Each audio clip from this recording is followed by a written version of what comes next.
Hey, this is Christian, and today I'm looking at 2 Kings 18, starting at verse 17.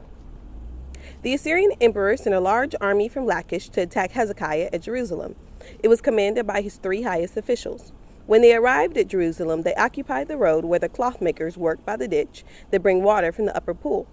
Then they sent for King Hezekiah, and three of his officials went out to meet him. Eliakim, son of Hilkiah, who was in charge of the palace, Shebna, the court secretary, and Joah, son of Asaph, who was in charge of the records. One of the Assyrian officials told them that the emperor wanted to know what made King Hezekiah so confident. He demanded, "Do you think that words can take the place of military skill and might? Who do you think will help you rebel against Assyria?" Jumping down to verse 33.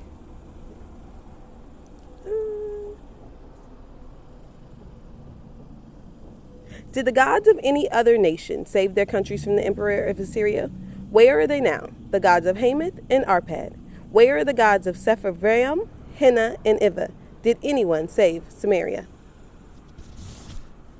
We all have moments in our life where we can look back and say, God was faithful. He came through on bills that you didn't think you could pay. He opened doors of opportunity that weren't there. He, fed the 5,000 with two fish and 5 loaves of bread. He's done amazing things in our world. So we look back and we go, God has been faithful, so we can trust him again. What's kind of scary is when we find ourselves in unchartered territory. Places we've never been before, places that the people around us have never been before.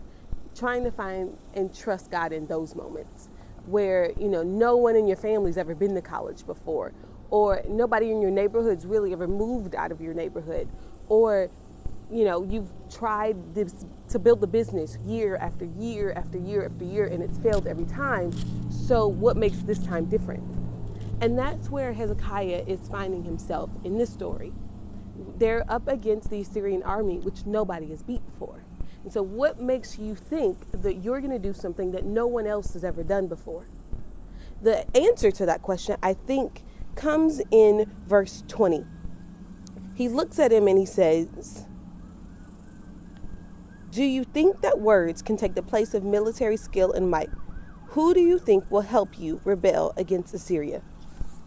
He looks at him, he speaks two things. He says, your words and who.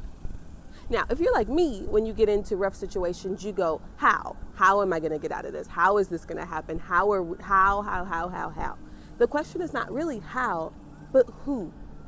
Who is for you? Who is fighting for you? Who created the universe and is making these changes?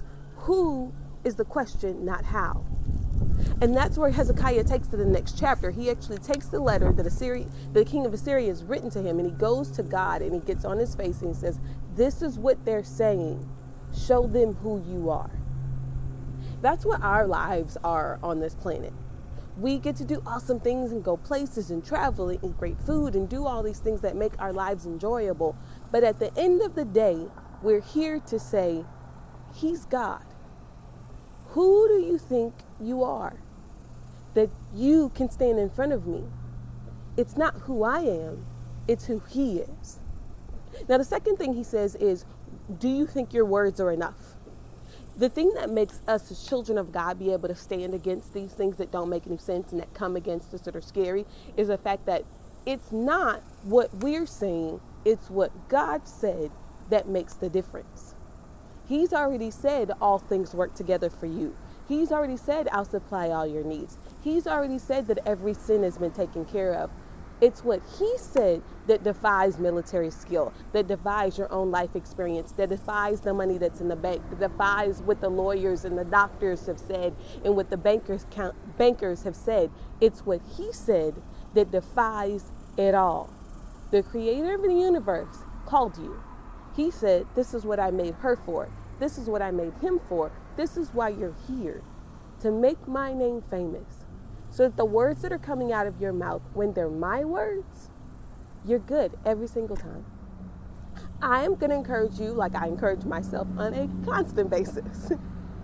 Don't think about the how, but the who. Love you.